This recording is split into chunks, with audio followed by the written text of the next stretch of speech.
안녕하세요. 타로 알려주는 남자입니다. 오늘은 타로 카드 키워드 암기하지 않아도 되는 이유에 대해서 말씀드리고자 합니다. 우선 영상에 앞서서 영상의 주제가 다소 불편하고 자극적으로 느껴지실 수 있는데요. 오늘 영상에서 제가 말씀드리는 내용은 타로 카드의 키워드가 중요하지 않다는 말이 아닙니다. 다만 타로 카드를 공부함에 있어서 잘못된 방법으로 하게 되는 경우가 대단히 많고, 그에 따라서 본의 아니게 슬럼프에 빠지고 급기야 타로카드에 질려서 포기해버리는 경우가 많습니다. 바로 카드를 이해하지 않고 암기하기 때문인데요. 여기 별 카드가 있습니다. 여러분 카드를 공부하실 때 보통 어떻게 하시나요?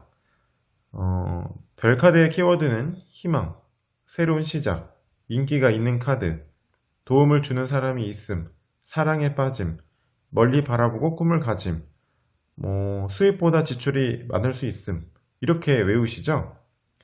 그런 다음 여기에 보이는 별들은 세상의 새로운 길잡이와 이정표를 상징한다. 그리고 웅덩이와 대지에 붙는 물은 감성에 계속 화장을 주어서 확장을 상징하고, 대지에 부어주는 물은 대지를 적셔서 새로운 생명을 자라게 하는 기조가 된다. 이렇게 상징성을 외우기도 하고요. 어쨌든 막 이렇게 암기를 하시죠. 그리고 실전 리딩에 들어가면 어떻게 되죠? 별 카드가 나오면 나는 희망, 그리고 또 뭐였지? 시작, 도움 준다로 외웠었지? 그런데 지금 이 상황에 적용할 상징이 없는 것 같은데? 타로 카드 진짜 어렵네. 보통 이러시지 않으세요? 자, 한 가지 예를 들어볼게요. 내 주변에 개성이 뛰어나고 활동적인 친구가 있다고 한번 가정해 볼게요. 그 친구는 그런 성격 때문에 옷 하나를 입을 때에도 패셔너블한 셔츠와 예쁜 바지, 그리고 가끔 화려한 색상의 신발도 즐겨 신습니다. 그럼 그 친구를 나타낼 수 있는 단어는 패셔니스타, 신발 매니아, 활달한 성격 덕분에 오락부장 등등 표현들이 올 수 있죠. 그런데 이 친구가 어느 날 마음에 드는 사람이 있다고 하면서 여러분한테 연애 상담을 요청하는 거예요. 나 요즘 마음에 드는 사람이 생겼는데 말을 어떻게 해야 할까 하면서요. 그럼 여러분은 그 친구한테 너는 신발 매니아니까 신발 신고 가면 되겠다, 이렇게 상담 안 해주죠? 너 평소에는 활발했는데 좋아하는 이성 앞에서는 말을 잘 못하네, 이런 면도 있네. 또는 너답게 좋아한다고 적극적으로 말해보는 건 어때? 이렇게 이야기를 하겠죠. 타로 카드도 이와 같습니다. 별 카드는 희망, 시작이니까 연애 질문에서 등장하면 무조건 희망적으로 시작하는 사이일까요? 만약 내가 외운 키워드 안에서 활용할 만한 고민 주제가 나오지 않으면 어떻게 리딩을 할까요? 그 수많은 키워드와 수많은 상징, 수많은 의미를 수백 수천 가지를 다 암기해가지고 로봇처럼 그렇게 경우의 수로서 리딩을 하는 걸까요? 어려우시죠? 타로의 키워드 물론 중요합니다. 그러나 누군가 써놓은 키워드를 외우기보다 내가 카드를 이해한 내용을 바탕으로 나만의 단어로 정리한 키워드라면 더욱 좋아요. 하지만 키워드라는 건 외울 필요가 사실은 없습니다. 이 카드를 이해하면 자연적으로 되는 거예요. 별 카드를 가지고 한번 설명을 드려보겠습니다. 제가 메이저 카드 입문 영상에서도 설명드린 바 있듯이 별 카드를 잘 이해하시려면 머릿속에 상상을 하나 해보시는 거예요. 여러분이 사막 한가운데에 불시착을 했다고 상상을 한번 해보죠.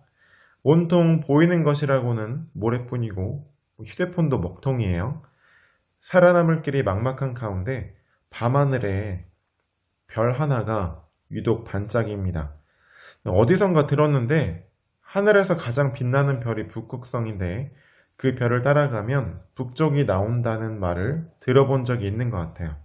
그래서 무작정 북극성이 빛나는 방향 쪽으로 막 나아가기 시작합니다. 그 별을 놓치면 이 사막 한가운데서 탈출할 희망이 없을 것 같고 정말 간절해져요. 그리고 이 모든 것들이 끝났다고 생각하는 순간 이 별을 통해서 살아갈 의지와 극복을 시작합니다. 이게 별카드인데요. 별은 사막 한가운데서 내게 유일한 희망이죠. 그리고 살아남겠다는 강렬한 의지의 시작입니다. 연애로 보면 열렬히 사랑하고 빠져드는 대상이죠. 내게 도움을 주는 존재지만 이 밤하늘 아래 나 아닌 누군가에게도 열렬한 대상일 수 있습니다. 그런 거죠. 별이라는 건 밤하늘에 떠 있고 밤하늘을 바라보면 누구든지 볼 수 있으니까요. 인기가 많죠.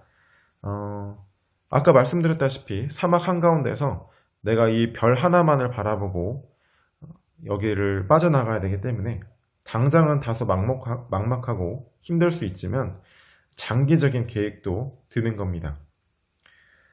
어떠신가요? 지금까지 말한 것들은 이 별 카드를 이해만 하면 바로 나오는 다 의미가 됩니다. 이런 걸 굳이 키워드로 만들어서 외울 필요가 하나도 없죠. 이 카드를 이해하시면 어떤 고민 상황에서도 다양하게 바로 적용할 수 있습니다. 더 폭넓은 시야와 관점으로 카드를 바라볼 수 있도록 공부하면 더 풍부한 해석력이 갖추어지겠죠. 그리고 그 키워드를 단어 형태로 암기식으로 카드를 공부하시면 또 생기는 문제가 뭐냐면 엄밀히 말하면 큰 범주에서 78장의 카드는 모두 시작이라는 걸 의미할 수 있거든요.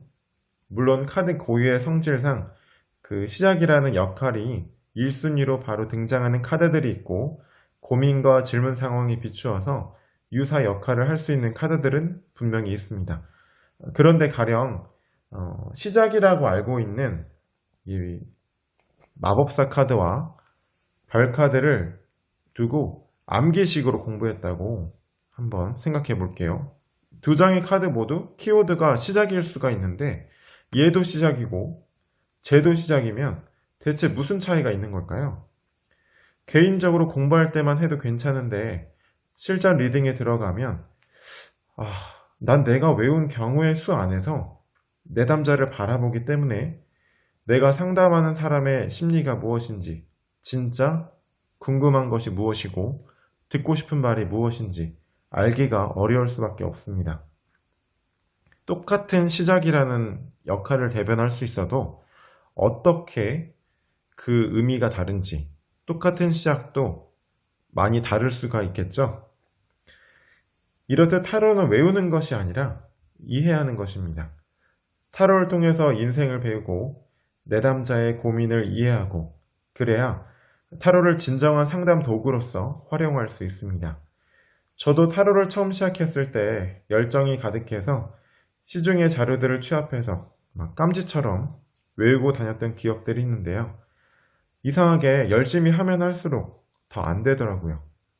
여러분이 부족해서도 공부량이 적어서도 아닙니다. 타로는 누구나 쉽게 접하고 또 할 수 있습니다. 지금까지 타로 알려주는 남자였습니다. 고맙습니다.